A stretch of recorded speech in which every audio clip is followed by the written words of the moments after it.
see all of you. You've been longtime friends of Israel. You're great supporters. It's very important for us to maintain bipartisan support at all times, but especially in these trying times. And I want to use this opportunity of our conversation to try to straighten out and also dispel some of the things that are being said about our bipartisan alliance and the importance of maintaining it, or those who think that it's not important to maintain it. I don't know if you know this, but I think it was about a week ago or 2 weeks ago, Iran officially launched, along with Hezbollah, a campaign, which means goes to Hamas and the other H's, the Houthis and so on. But the formal policy is to shift from an ideological position of destroying Israel to a practical long-term plan to bring about the destruction of the state. We have to win. There is no substitute for victory. How do we achieve this victory? That it doesn't nullify the other needs. How to take care of Hezbollah, how to take care of Iran, how to prevent Iran from acquiring nuclear weapons, which would make this threat 100 times bigger. How to prevent these militias from firing into Israel rockets from Yemen or from Baghdad. Precise rockets that could reach this room right now. How do we deal with that? These are big questions, but it starts with a necessary condition. And that condition is that those who launched this genocidal attack must be defeated. And how do you do that? What we've set out at the outset, with the support of President Biden and the administration, important support, which we appreciate deeply, was to say the first thing, our goal is to destroy the military and governing capabilities of Hamas in Gaza. Hamas has to be eliminated. Not as an idea. Nazism wasn't destroyed as an idea in World War II, but Nazis do not govern Germany. There's still neo-Nazis around, but you destroyed that organization. The second thing was to get our hostages out, and there are simultaneous goals because the military action is what produces the pressure to release the hostages. We've released half. We intend to release all of them. And the third thing is to ensure that indeed that Gaza doesn't pose a threat to Israel again. These are the goals. The people of Israel are united behind these goals as never before. The army, I don't know if you met soldiers, you have to talk to them. The courage, the self-sacrifice, the unity is amazing. It's just amazing. We call them the TikTok generation. Some TikTok. I mean, these guys, I mean, I met wounded soldiers in the orthopedic wards of Hadassah and Shiva. You know, they're without legs, without arms. And so many told me, they all say, keep fighting, keep fighting. But so many said, I'm waiting for my prosthetic because I'm going back. The fourth thing is we also target the leaders. We've killed many senior leaders, including number 4 in Hamas, number 3 in Hamas. We'll get number 2 and number 1. That's victory. Victory is within reach. It's a few weeks away. Now we are told, this is it, last point. Now we are told, you can't do this. If you go into Rafah, you're going to have a humanitarian catastrophe.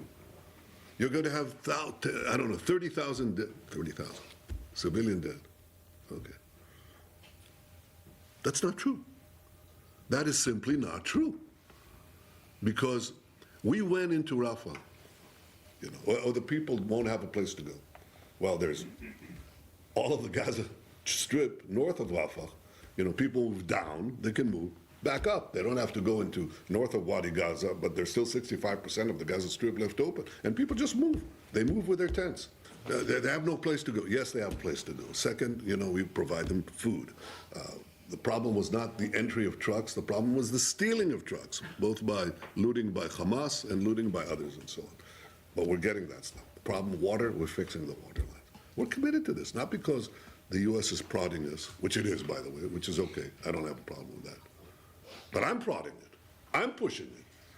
These gentlemen can tell you what we're doing, okay? So getting them out of Gaza and say, will they leave Rafah, the last bastion, you know, the last 4 battalions, Will they leave? We had a rescue operation we found 2 hostages in a house right in the middle of Rafah. And we conducted a surgical operation. Minimal firepower. Killed the captors, got the people out, got them out. Okay?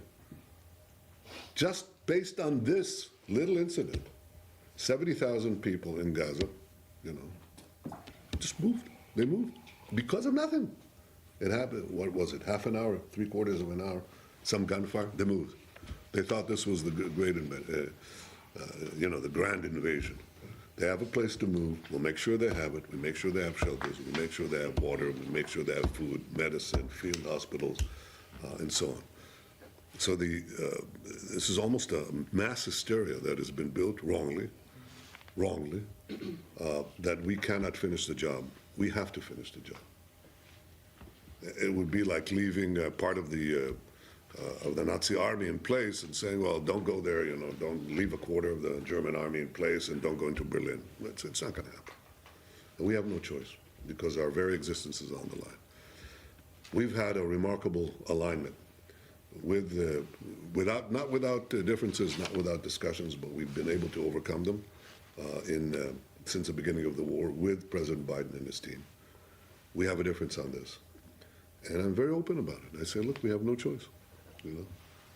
And Joe Biden is open with me. He says, I don't want you to go in. I don't want you to take a major ground operation. I say, and we've had these differences. Not going into Gaza in the first place, not in ground action.